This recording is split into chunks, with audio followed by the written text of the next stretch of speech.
Olá, eu sou o professor Emerson Caetano e a gente vai trabalhar a disciplina Direito Administrativo aí para os vários concursos. O nosso tema inicial é a distinção entre Estado, Governo e Administração Pública. É fundamental para os vários concursos e para a compreensão dos demais institutos e temas aí do Direito Administrativo. Aqui na tela está o meu nome e o Facebook aí, você pode seguir lá. E o assunto agora é Estado, Governo e Administração. Muito bem. O que a gente precisa compreender aqui? Primeiro, a gente vai ver os conceitos aí envolvendo Estado, Governo e Administração. Vamos analisar os elementos aí de cada um desses três institutos.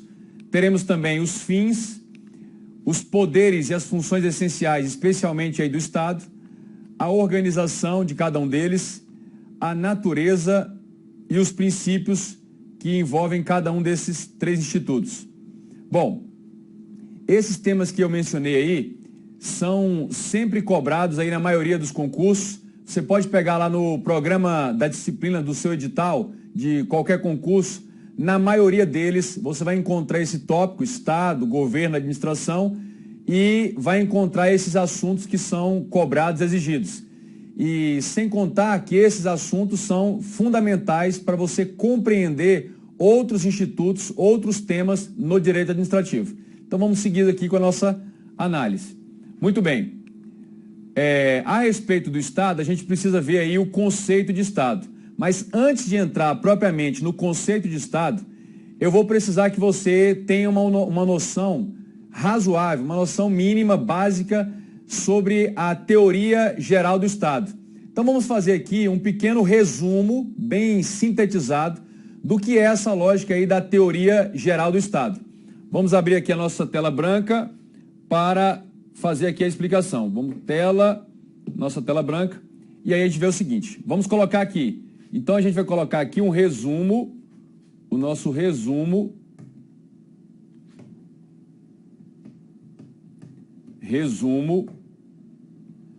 da teoria, T de teoria geral do Estado. Teoria geral do Estado.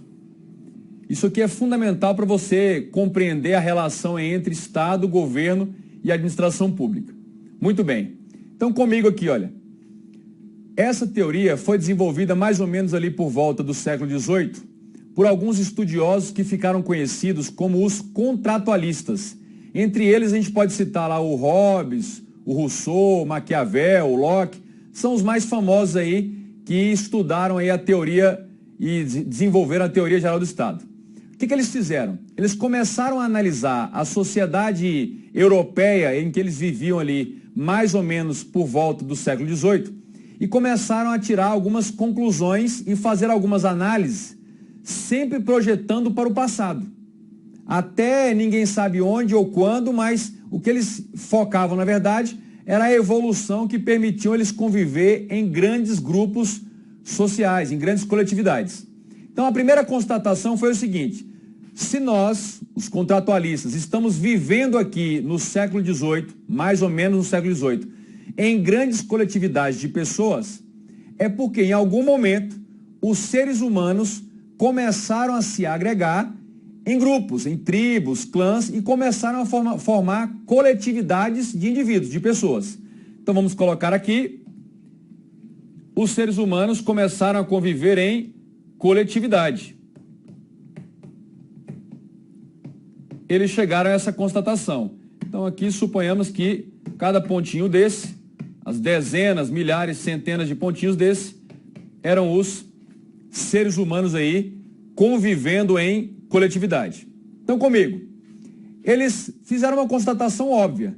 Se naquele momento, século XVIII, eles estavam convivendo em grandes grupos sociais, em grandes coletividades de pessoas, aí você pega a França, a Itália, a Alemanha, é porque em algum momento no passado, que não importa quando e onde, os seres humanos começaram a se agregar e conviver em grandes coletividades de pessoas. Bom, essa convivência em coletividade necessariamente acarretou e acarretaria este fenômeno, aqui na tela. dentro dessa coletividade, um indivíduo A qualquer iria travar uma relação jurídica com o indivíduo B. Então, dentro da coletividade, dentro de qualquer coletividade de pessoas, os sujeitos do tipo A e B iriam travar relações. Nós não estamos falando ainda de jurídico, de relações jurídicas. Estamos falando de relações entre pessoas. Muito bem. Numa coletividade, essas relações do tipo A e B, então numa coletividade, essas relações que estão aí na tela entre A e B, elas iriam se multiplicar às dezenas, centenas e milhares, à medida que a coletividade ia se tornando mais densa e mais intensa. As relações iriam se multiplicando numa velocidade muito grande. Muito bem. Isso faria com que essas relações fossem se intensificando. O que aconteceu? Esses tais contratualistas perceberam a partir da observação da coletividade em que viviam no século XVIII, que desde a origem, uma coisa inevitavelmente ocorreu e iria ocorrer. Qual coisa? Uma parte das relações entre A e B, inevitavelmente, iria descambar para esse problema aqui. Qual? O indivíduo A diria, X é meu. O indivíduo A diria, X é meu. Já o indivíduo B diria, X não é seu não, X é meu.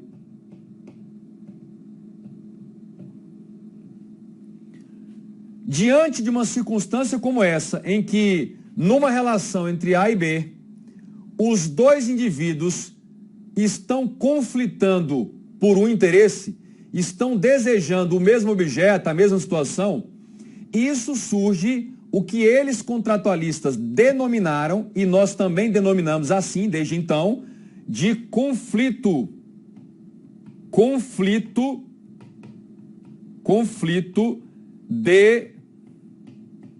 de interesses. Conflito de interesses. Comigo. A convivência em coletividade, nas coletividades de pessoas, a convivência entre A e B e entre os vários indivíduos, iria necessariamente acarretar as chamadas relações intersubjetivas, as relações entre dois sujeitos, do tipo A e B. Essas relações iriam se multiplicando às dezenas, centenas e milhares, até milhões, à medida que as coletividades se tornavam muito mais numerosas, muito mais populosas. Acontece que, desde a origem, nessas coletividades de pessoas, as tais sociedades, uma parte das relações entre A e B, uma parte dessas relações iriam descambar para uma relação conflituosa. Comigo na tela. É quando o sujeito A, o indivíduo A, diz que X é dele e o sujeito B diz não, não é seu, não, é meu. E aí está estabelecido o conflito de interesse. Muito bem, comigo.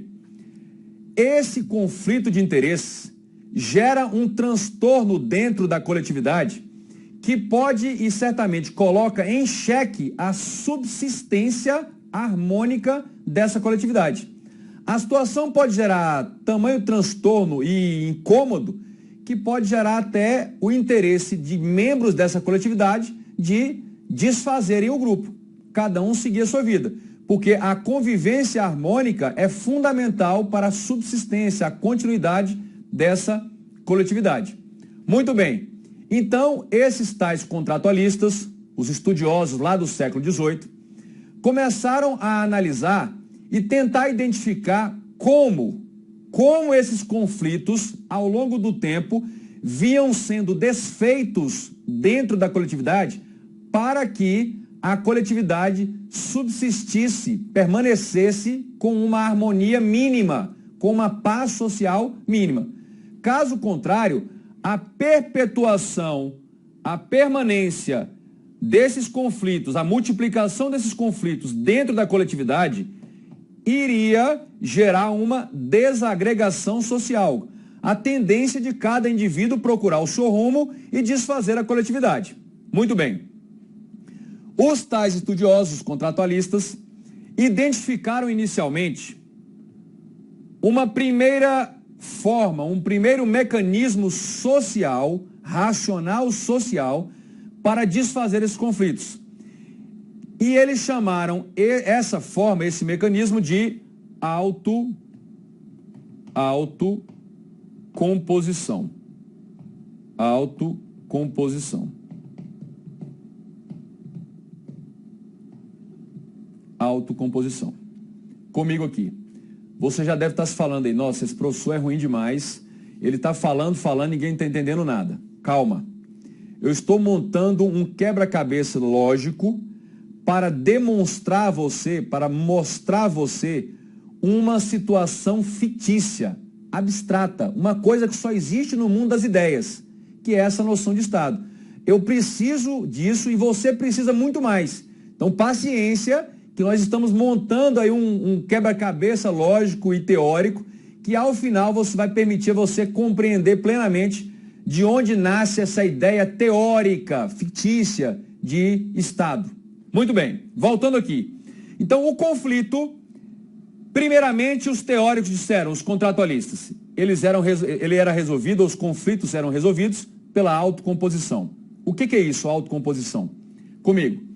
A autocomposição é quando os próprios sujeitos conflitantes, A e B, diante desse conflito estabelecido entre eles, eles próprios, racionalmente, voluntariamente, necessariamente ambos, buscam por si mesmos uma solução pacífica, harmônica para esse conflito. Eles mesmos buscam um consenso, uma harmonização. De que maneira isso poderia ser feito? Poderia ser assim, o sujeito A renuncia a X e deixa com B, e aí desfaz o conflito. Ou então o sujeito B voluntariamente renuncia a X e deixa com A, e aí desfaz o conflito. Ou então A e B chegam a um tipo de acerto, de ajuste qualquer, que permitem eles desfazer o conflito e um deles ficar com X ou parte de X. Muito bem. Essa é a autocomposição. É a forma mais antiga e mais elementar, socialmente desenvolvida pelos indivíduos, para que eles próprios, por si mesmos, os conflitantes, resolvessem aí o conflito e aí restabelecesse a harmonia, a paz no convívio dentro da coletividade. Muito bem. Acontece que nem sempre os sujeitos A e B estão com o coração aberto, estão de peito aberto, de boa vontade, para desfazer o conflito. Basta um deles falar, não estou nem aí, não quero resolver na paz, no amor de jeito nenhum. Basta um deles não estar predisposto a uma solução harmônica para que a autocomposição não resolva, não se aplique. E aí, para essas situações em que o conflito não chegava a uma solução pela autocomposição, é que os tais contratualistas começaram a queimar a massa cinzenta, começaram a refletir e tentar encontrar como que a sociedade chegou à solução de conflito sem a autocomposição. Porque se eles estavam ali no século XVIII, em grandes coletividades de pessoas, e vivendo dentro de uma certa harmonia, de uma certa paz social, é porque eles encontraram esse mecanismo. E eles começaram a refletir e observar para o passado e tentar identificar que mecanismo foi esse. Bom, eles falaram, se não é autocomposição, ou seja, uma composição de dentro do próprio conflito, uma solução pelos próprios conflitantes, só poderia ser uma heterocomposição. Vamos anotar aqui para você identificar a nomenclatura. Heterocomposição.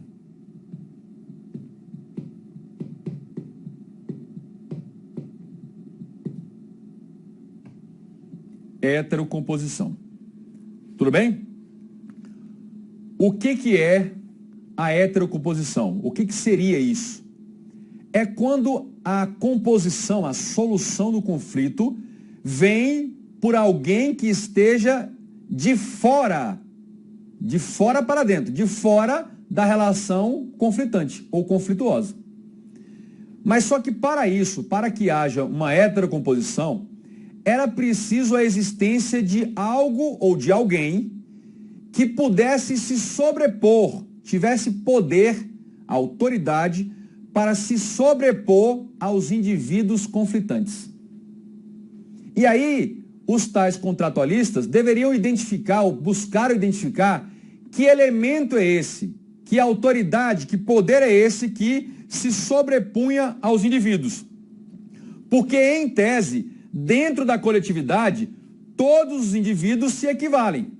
Naturalmente, a gente teria aí, ou socialmente, uma equivalência entre os indivíduos. Então, em tese, o mesmo poder que o sujeito A tem em relação a B, B tem em relação a A, até ao extremo de um tirar a vida do outro.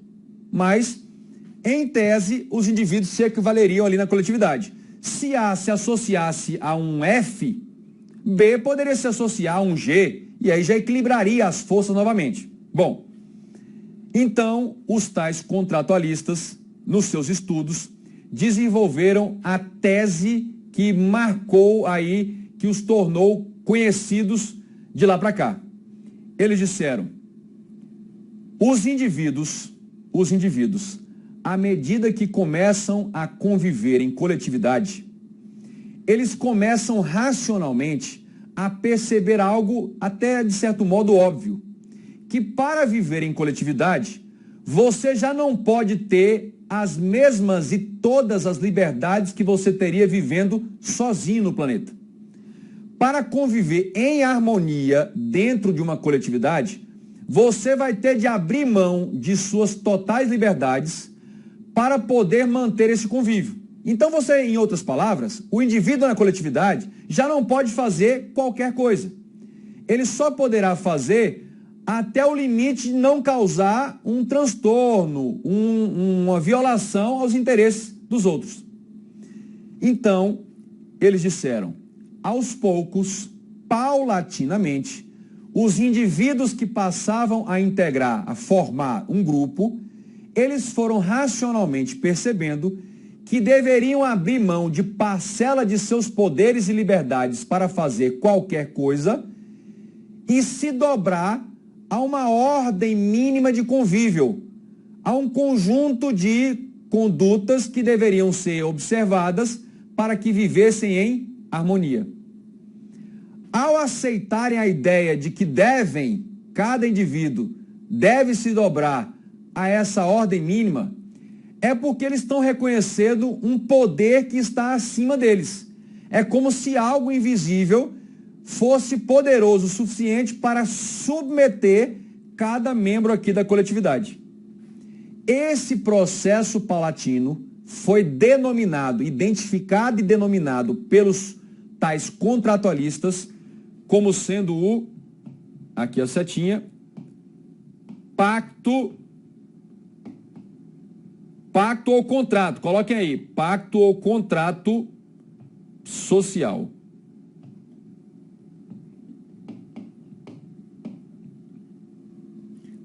Quero registrar que a minha letra não é maravilhosa, vou ditando então o pacto social, mas você tem toda a obrigação de construir as suas anotações com a letra de forma perfeita ou aquela letra de casamento, coisa bem organizada.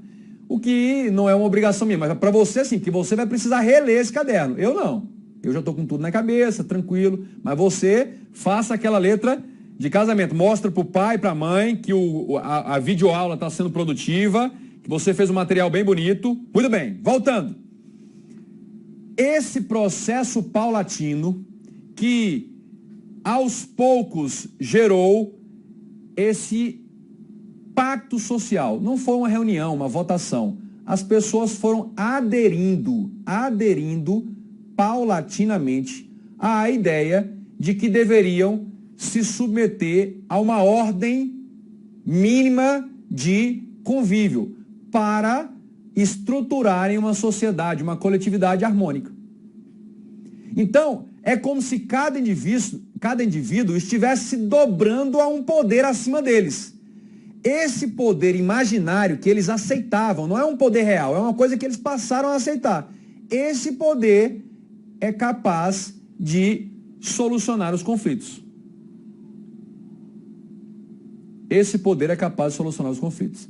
Eu já até imagino que você continua ainda meio viajante e fala, esse professor, meu Deus do céu, não estou entendendo nada. Vamos fazer assim? Vamos resumir isso aqui numa situação, numa metáfora concreta. Imagine aí na sua casa, pense aí com você mesmo, a seguinte situação. Imagine uma tribo indígena que teve quase nenhum contato com a sociedade como nós a conhecemos agora.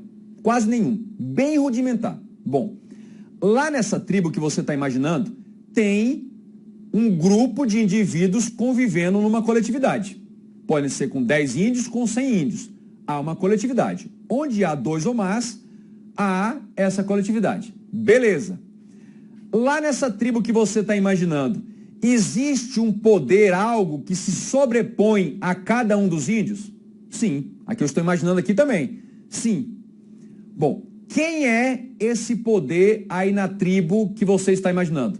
Quem é esse poder que submete cada um dos índios para que eles possam ter um comportamento harmônico dentro do grupo?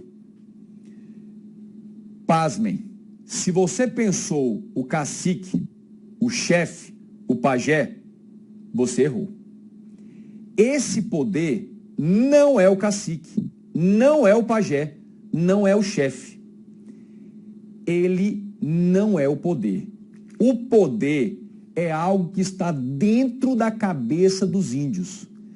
O poder é um processo intelectual em que os índios racionalmente aceitaram a ideia de submeter a algo para que eles possam conviver numa certa harmonia.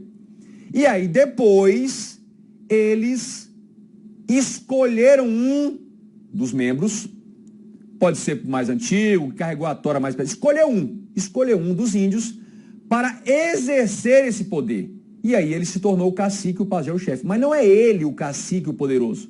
Até porque se juntar os outros 70, 100 índios, dá uma taca nesse cacique e joga para fora, afoga no rio.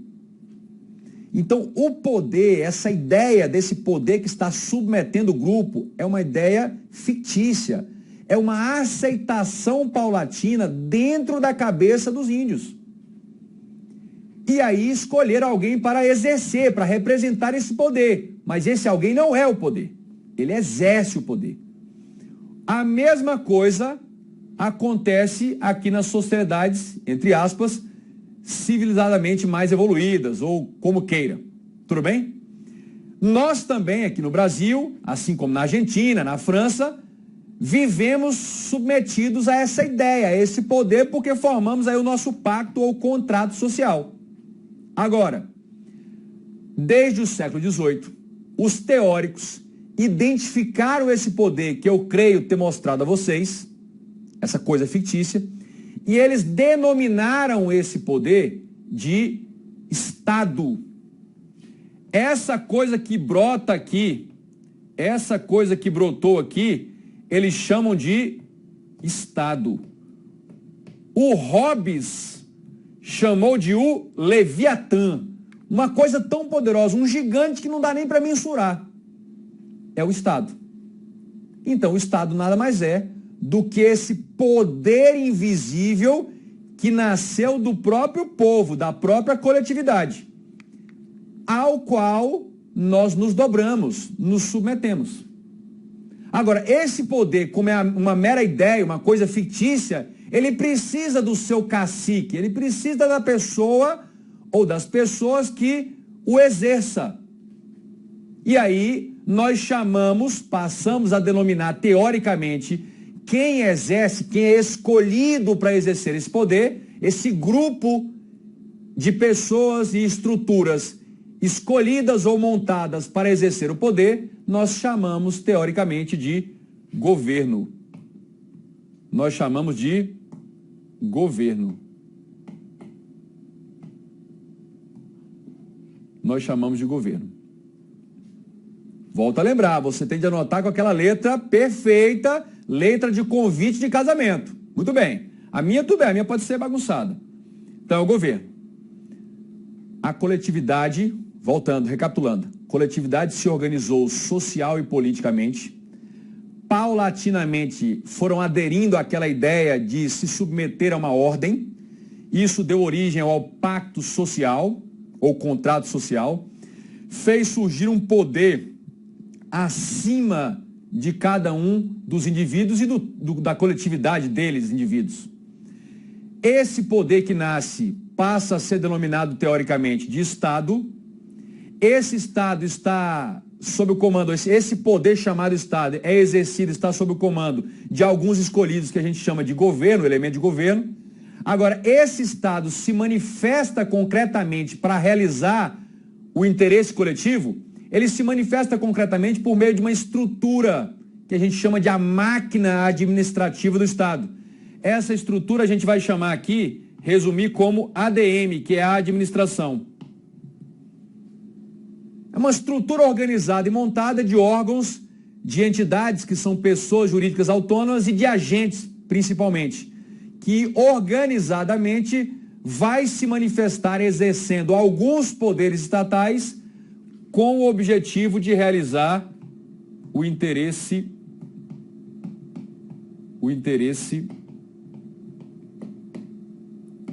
coletivo. Realizar o interesse coletivo. Comigo, na tela, atenção agora para o fenômeno completo. Aqui, os indivíduos em algum momento, no tempo e no espaço, que não importa quando, começaram a conviver em coletividade. Essa convivência coletiva deu origem a relações entre sujeitos, entre A e B. Parte das relações descambaram aqui, para um conflito de interesse. Aqui o conflito de interesse. Esses conflitos de interesses colocavam em xeque, em conflito, a convivência coletiva. Como esses conflitos vinham sendo resolvidos? Uma primeira forma, a forma natural, social natural, autocomposição. E a outra, a heterocomposição. Mas a heterocomposição, comigo, a heterocomposição pressupunha um elemento externo que se sobrepusesse, aliás, aos indivíduos. E aí veio aquela ideia do pacto ou contrato social, que deu origem a esse poder, chamado Estado. O Estado é esse elemento capaz de exercer a heterocomposição.